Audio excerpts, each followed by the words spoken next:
নিজের জীবন উপলব্ধি করে, তাই তারা সকালবেলা ইষ্টভীতি করে এবং সেই ইষ্টভীতির সুফলটা সারা দিন ব্যাপী, সারা মাস ব্যাপী, সারা বছর ব্যাপী এবং বছরের পর বছর ধরে সারা জীবন ব্যাপী।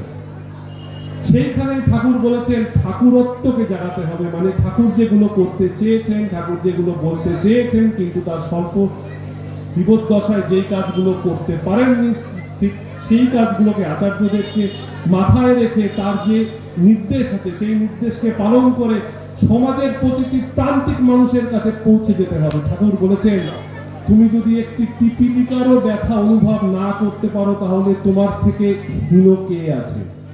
ঠিক পিপিলিকারও যদি গায়ে একটি ব্যথা লাগে, তারও যদি দুঃখ থাকে, তারও যদি কষ্ট থাকে, তারও যদি খিদে পায়, তার সেই দুঃখ দুর্দশা খিদেটাকে নিজের বলে অনুভব করতে হবে।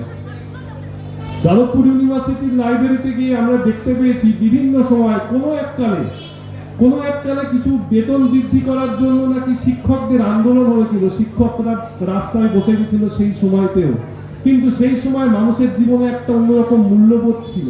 সেই শিক্ষকগুলোর জন্য প্রত্যেকটা বাচ্চা যারা স্কুলে যেত সেই সময়কার তারা টিফিন পর্যন্ত তাদেরকে দিয়ে আসতো, মাকে দিয়ে কখনো খিচুড়ি রান্না করিয়ে, কখনো আলু সেদ্ধ ভাত রান্না করে সেই অনশন মঞ্চের ধারে কাছে পৌঁছে দিত। সেই সমাজ কিন্তু আজ পরিবর্তন হয়ে গেছে। আজ থেকে 40 বছর, 50 বছর, 60 বছর আগের সমাজ কিন্তু আজকে নেই। আজকে সমাজ আমাদের মুঠো ফোন ভর্তি সমাজ।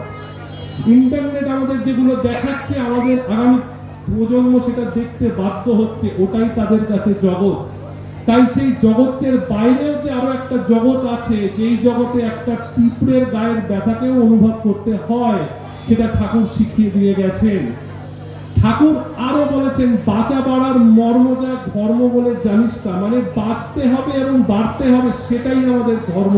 এখানে মিরাকেলের কোনো জায়গা নেই। আপনাকে বাঁচতে হবে, আপনাকে বাড়তে হবে এবং সেটাই ধর্ম। শুধু বাঁচাকে নয়, সবাইকে সঙ্গে নিয়ে বাঁচতে হবে এবং বাড়তে হবে। ঠাকুর বারবার সেই বিষয়ে বারবার করে জোর দিয়েছেন। ঠাকুর বারবার ব্যক্তি নির্মাণে জোর দিয়েছেন। ব্যক্তি নির্মাণ থেকে তৈরি হয় সমাজ নির্মাণ, সমাজ নির্মাণ থেকে তৈরি হয় রাষ্ট্র নির্মাণ। আজকে আপনি চিন্তা করুন এই প্রতিবেশী রাষ্ট্রের কি পরিস্থিতি। এই বাংলাদেশ, এই পাবনা যেখানে আমাদের ঠাকুরও ছিলেন, সেই জায়গার আজকে এই শ্মশানের দশা কেন? কারণ সেই সময় যারা সমাজকে নির্মাণ করেছেন, ব্যক্তিকে নির্মাণ করেছেন, তারা সেই জায়গাটা ছেড়ে দিয়ে আজকে অন্য রাষ্ট্রে আসতে বাধ্য হয়েছেন। সেই জন্য আমাদের রাষ্ট্র আস্তে আস্তে উন্নতির শিখরের দিকে পৌঁছাচ্ছে। আমরা সেমিকন্ডাক্টর নিয়ে ভাবছি, আমরা বিজ্ঞান নিয়ে ভাবছি, আর ওরা কিন্তু এখনো সেই জায়গায়, সেই তিমিরে, সেই শ্মশানেই পড়ে রয়েছে। তাই ব্যক্তি নির্মাণ থেকে হয় সমাজ নির্মাণ, সমাজ নির্মাণ থেকে তৈরি হয় রাষ্ট্র নির্মাণ। তাই আমাদের প্রতিটি ঘরে ঘরে ঠাকুরত্ব নিয়ে কথা বলতে হবে। ঠাকুরের বলে যাওয়া কথাগুলো, ঠাকুরের নির্দেশগুলো, সেইগুলোতে আমাদের বারবার জোর দিতে হবে এবং ভবিষ্যৎ প্রজন্মকে সেইখানে নিয়ে আসতে হবে। দাদু ঠাকুমাদের কাছে অনুরোধ করি, আপনারা ছোট ছোট নাতি নাতনিদেরকে নিয়ে মাঝে মাঝে মন্দিরে আসুন। খেলার ছলে ঠাকুরের বইপত্র নিয়ে তাদের গল্পের আকারেও সত্যমশরণটাকে বোঝান। তাদের জীবনে, তাদের ওই কচি মনে ঠাকুরের বীজটাকে রোপণ করতে হবে। দীক্ষাটাই শেষ কথা নয়। কোটি কোটি দীক্ষিত মানুষ আছেন, কোটি কোটি দীক্ষিত মানুষ আছেন। খিচুড়ির লাইন থেকে শুরু করে আনন্দবাজার প্রসাদের লাইনে ভিড় দেখে আপনি বুঝতে পারবেন মানুষের কিন্তু অভাব নেই। কিন্তু ঠাকুরকে মাথায় নিয়ে চলা, ঠাকুরত্বকে প্রতিটা সমাজের কোণে কোণে পৌঁছে দেওয়া মানুষের অভাব কিন্তু আজকের দিনেও রয়েছে। সেই অভাবটাকে আমাদের সবার আগে পূরণ করতে হবে। তবেই আমরা বারবার বলতে পারবো বাঁচা বাড়ার মর্ম যা ধর্ম বলে জানিস তা।